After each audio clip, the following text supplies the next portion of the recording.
Serious, people who had to clean out rooms of someone who had died, family, friend or otherwise. Did you find anything you shouldn't have found and how did it make you feel?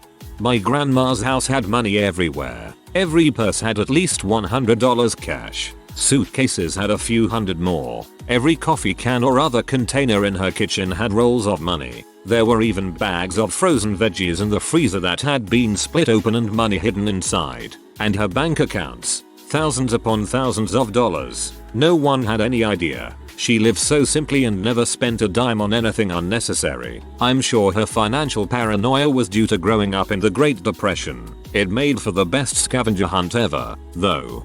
Same when my dad's mother passed. She didn't trust banks, so going through her flat was like a lottery scavenger hunt. I had even cut open the bottom of her mattress and we found about $3,000 in it. After my grandfather died, I found out that he worked for the army in Fort Monmouth. Whenever anyone asked what he did for a living, he said he makes coffee. Turns out his actual job description was classified and nobody knew what it was. Not even my grandma. I look just like him.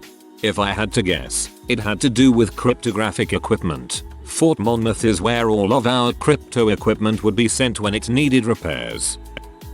When my mother was killed by her ex-husband, I was one of the people tasked with packing our house. He stalked her and would break into the house often. My mother knew but no one else did. As a result, when we were taking things down, like pictures and such, we would find things hidden behind them. Items such as checkbooks to hidden bank accounts from him. Or even worse, notebooks full of dates and accounts of events where he would engage her. She had a restraining order on him. Usually these engagements, according to the notebook, were awful. Tires being slashed, her being followed and him coming up to her on day-to-day events berating her. The thing is though, she kept it all secret from the family. What makes it so hard is if she would have told everyone of these things, she might still be here today.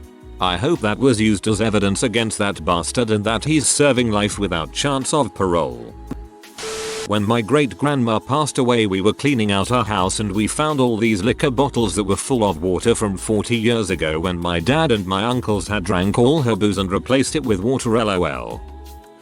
My grandmother passed after a blood clot incident. She had several conditions that no doubt led up to this. For example, her medical team decided not to treat her breast cancer because they figured she would die before it would spread. My father, uncle, and my sisters were left to clean out her things from her apartment. She had a lot of old, expired food, like ketchup that had gone completely black. We found things from when she was well and social, like her quilting and handmade soaps, which were beautiful. She has a quilt that had the names of all of our family, but the names were sewn in the individual's handwriting style. However, one day it was just my dad and me going through her bedside table. We found her journal. Toward the end, all of the entries were about how lonely she was, how she only got to see her grandchildren twice a year, and how her own children never saw her unless they needed something. She said she wanted to die. My dad threw it away so his brother would never have to see it. So, yeah, go hug a grandparent. Had to clean up after my grandmother passed. Found a note from back when she was with her second husband, who died in 1995, that she never gave him. She poured her heart out to him and said she couldn't be with him. She knew the timing was hard because he was sick, but she was just done. She must have had a change of heart, but it was hard to read something that carried so much of her pain and know how unhappy she was in his last year. Sometimes people just need to write out their feelings. Sounds like it could have been part of her coping process, giving a voice to that small part of you that just wants to give up. My great aunt died at 100 years old, and I got a fairly new Samsung TV. The TV turned out to be 3D, but she only had one eye. I couldn't shake the thought that some salesman sold an old lady with one eye a 3D TV. Oh, that's fricked up. I lived in my uncle's house for a while after he died and found pieces of his suicide note that no one knew about hidden everywhere. In his books, in his desk, under his mattress, and novel-length Diatribe of Madness. That sounds creepy as heck to just be finding those. Mortician here. Did crime scene cleanups for a while. Usually cleaning up after a suicide was always very eerie. We would usually find more suicide notes, or drafted ones. One of our rules apart from the actual cleanup was to throw out any of their toiletries and things the family wouldn't need or want, like clothing, etc. Always thought handling someone's toothbrush whose pool of blood lay next to you was so weird. I'm very desensitized to my work of course, but just seeing photos, handwriting or whatever object that reminded us of the deceased knowing they had just taken their own life right there next to you tended to bother me. I'll always remember one guy who had slit his wrists in his bedroom and bled all over the dang place. He had left over 10 pages of personalized notes in his bedside table addressed to every person he knew closely. Going through them and reading them was really intense. After my grandmother died, I helped my grandfather clean out some of her stuff and found a poem she wrote to the infant child that she lost some 50 years ago. I don't think my grandfather knew about the poem or he forgot about it.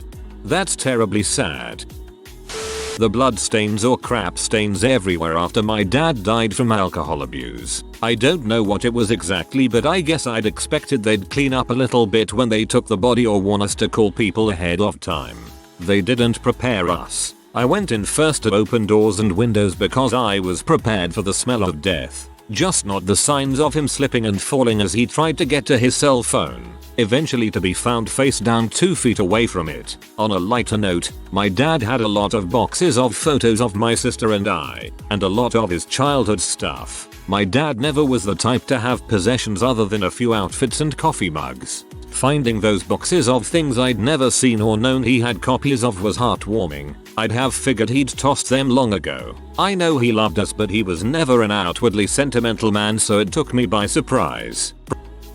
When my dad died of lung cancer, we found this really cool puzzle box. He had just died and my closest relatives and I were gathered around as I solved the puzzle box to open it. We get it open and we found none other than a ton of pot. Was hilarious and awkward at the same time.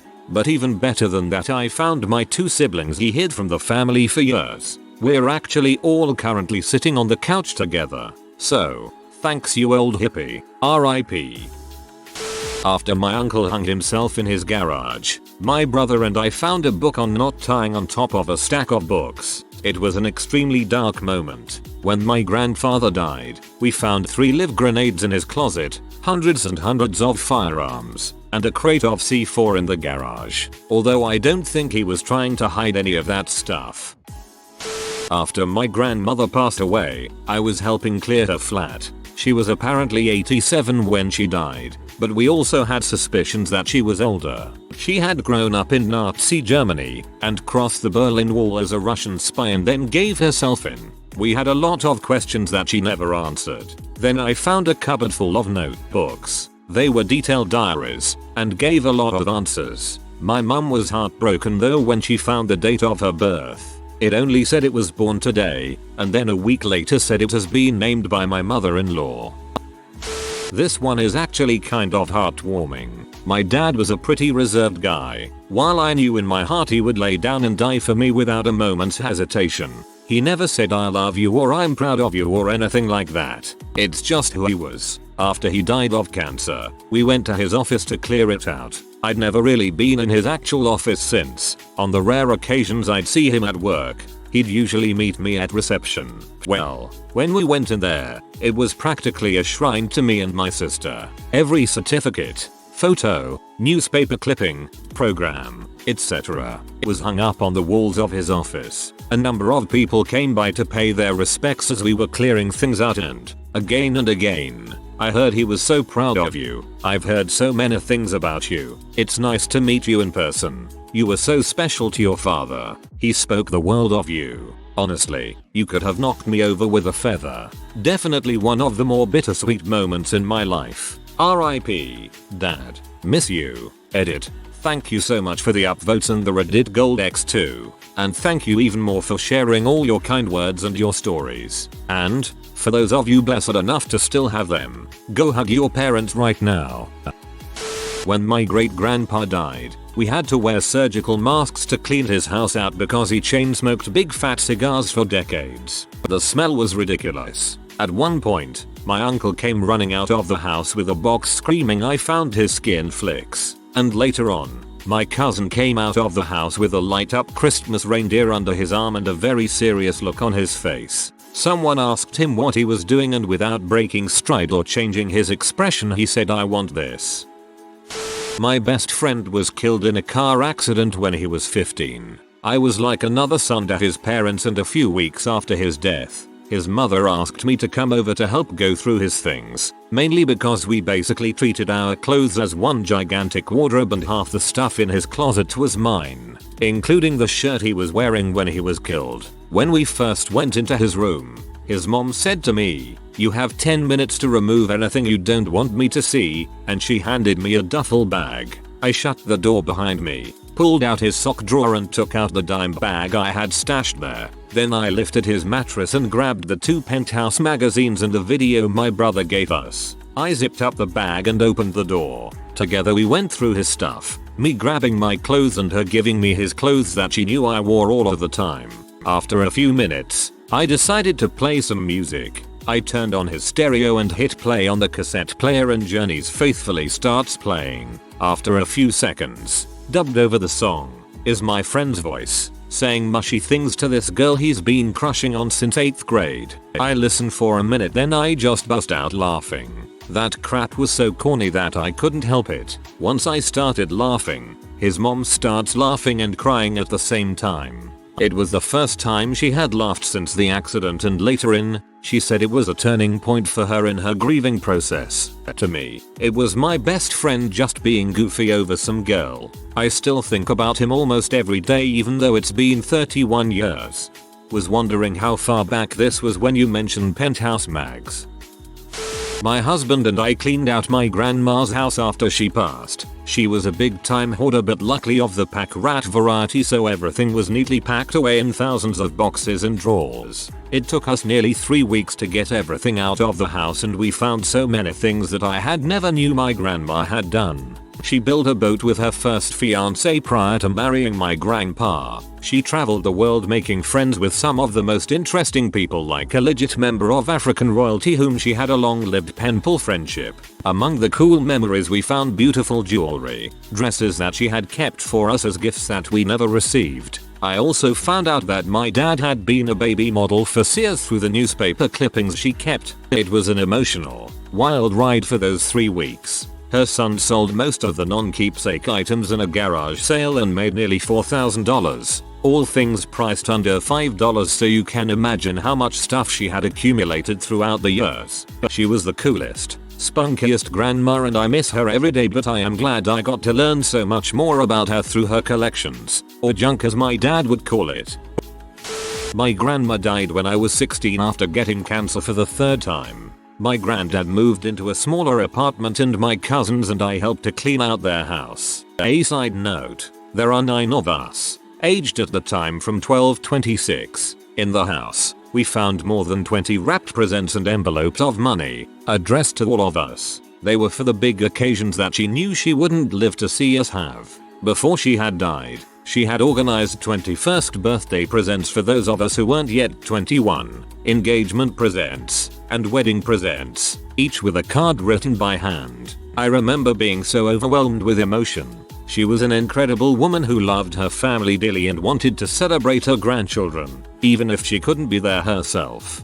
My grandma and grandpa did the same thing when they both got diagnosed with cancer in 2006. I had no idea. When I graduated high school in 2010, I was going through my cards and found one with her handwriting and instantly lost it. I still have it.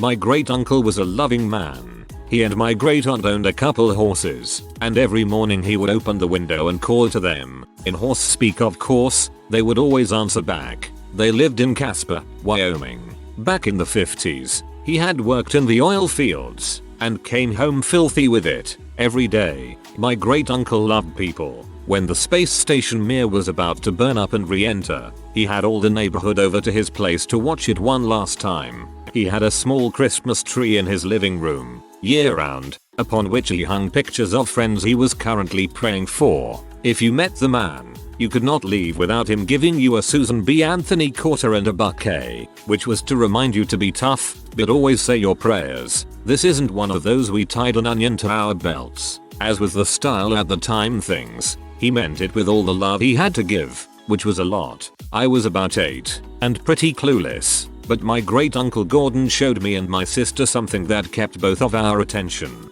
He liked to collect eclectic things, one of which was authentic Chinese furniture. He explained to us that on every piece of authentic Chinese furniture, there are hidden compartments for either deeds, money or other contraband the communist government wanted to destroy. He had 3 pieces of real furniture and it was one of the greatest puzzles of my childhood trying to find the secret compartments. Being 8, I didn't know until my dad told me decades later that Uncle Gordon was very sick. The years of working in oil had him growing metastatic cancer all over his lungs. He was not a smoker a day in his life, and he was in constant, agonizing pain. He still loved people so much, while probably wishing he could just die. A couple years later, he did. We went up for the funeral, and afterwards, when we went to his house, I ran into his bedroom because I had to find the last secret compartment, and I did. Inside, I found $5,000 cash in $20 bills and a letter from my uncle on National Hemlock Society letterhead. It was written to whoever found it that he was tired of hurting so much every day. He explained that he went to Mexico a couple years before with my great aunt and purchased enough nitroglycerine pills to stop his heart. And he did it. I don't think he told my great aunt. I didn't realize it then, but my great uncle shaped how I feel about physician assisted suicide in that moment. Maybe suicide as a whole. I believe in God, and I do not believe that God would turn away my Uncle Gordon. He was a man deserving of rest and comfort. Anyways, I just hope someone sees this, so many of these things just get buried, and my great uncle deserves more than that. Thanks for reading. In 2005, my sister died in a jet skiing accident out on the lake. She was 11. I was 9. And after the funeral my parents decided it was time to go through her stuff to pack up and donate. I'm really nosy, and I really needed something to do, so I was allowed to help them. I served mostly as a runner boy for the items as they went through it, just sorting it in the living room while they went through everything in her room. Now, understand that the last thing she said to me was "I hate you." We had gotten in a fight just before she got on the jet ski with my aunt, and that's the last time we spoke. Anyways, going through her stuff I found a picture she had drawn of me, her and one of my other sisters, and a little note admit how much she loved her brothers and sisters, an art project for school of some sort if I'm not mistaken. This really helped put my mind at ease about the whole thing. I know she really loved me and that if she had known those would be the last words she said to me she would not have said it, but being 9 years old, watching her be in the hospital for 3 days, then waiting 4 more days for the funeral and whatnot to get to that picture. It was the hardest thing I've ever had to deal with, but that picture helped. I never leave someone now when bad words have been exchanged, not knowing if that's the last thing they hear me say. I cannot in good conscience leave on a bad note. My dad is a cop who worked a case where this man who committed suicide had only one relative alive, his son. The son had cut off all talk as soon as he turned 18. 20 or more years ago, the son called my dad when he got to the house asking for assistance. He sounded pretty upset on the phone, so my dad raced over as soon as he could. The father was an alcoholic with little education and worked a factory job he got with no high school degree. He was believed to be not so smart for lack of better term. They stepped into the house to find hundreds of books, towering stacks, rooms full, furniture covered with books, all varying subjects from fiction to how-to, and in the front of each book was what the man had learned from it, almost like a summary. The son was blown away. He couldn't believe what his father had been doing with the last decades of his life. The books are going to be donated. The books the son didn't pack up and ship to read himself. Another thing, the son is smart as a whip. Now he knows where he gets it from. I found the will. Strange part was, there were no living people mentioned in it, including me, the executor. It all went to a church that's no longer functioning, so the estate is tied up in probate. My father died of a massive out-of-the-blue heart attack just a week before my wedding, which was the 28th of December, so right at Christmas too. He didn't suffer. It was clearly one of the dead before he hit the floor variety, but in the mad scramble to go through his rented house and get everything cleaned out while still putting the finishing touches on the wedding planning, I found a legal pad with some notes on it. It looked something like this. The 3rd of March 2013. 2 am 7/10. The 15th of March 2013. 3:30 am 4/10. The 21st of March 2013. 5 pm 6/10. The 2nd of April 2013 2:15 pm 9/10. It was a list of chest pains and ratings of how bad. There was also a list of notes, all from very late at night, debating pros and cons of suicide. It always looked like this. Reasons for: tired. Everyone I know is dead. Body doesn't work well. Blind. He had lost vision in one eye. Nothing to do. It's inevitable. Reasons against: Whistleridge. Taken all together, it was pretty clear he knew a giant heart attack was coming and committed suicide by not going to the doctor. Any of a dozen common medicines would have reduced his risk factor hugely. He just gave up. I was literally the only reason he could find not to kill himself. At the time, what with the wedding and the holidays, also my birthday is the 21st of December, his was the 23rd of December, and his funeral was the 24th. I didn't have any time to think about the implications of that, but now, I love you, Dad. I personally packed up my little brother's room after he died. He was only 8 years old when he passed, so I didn't find anything risque. I did find a lot of rocks in his toy box though. Another 3 years later, I was helping clean out my grandma's house and found letters he had written her. I like how universal the love of rocks is to some kids. I'm 38 and have a small collection that me and my nephew bond over. I helped him start his collection. I'm sorry for your loss and your discovery warmed my heart. I hope you found some peace. If you are new to the channel, you can subscribe. I publish new videos every day. Until then, check another video.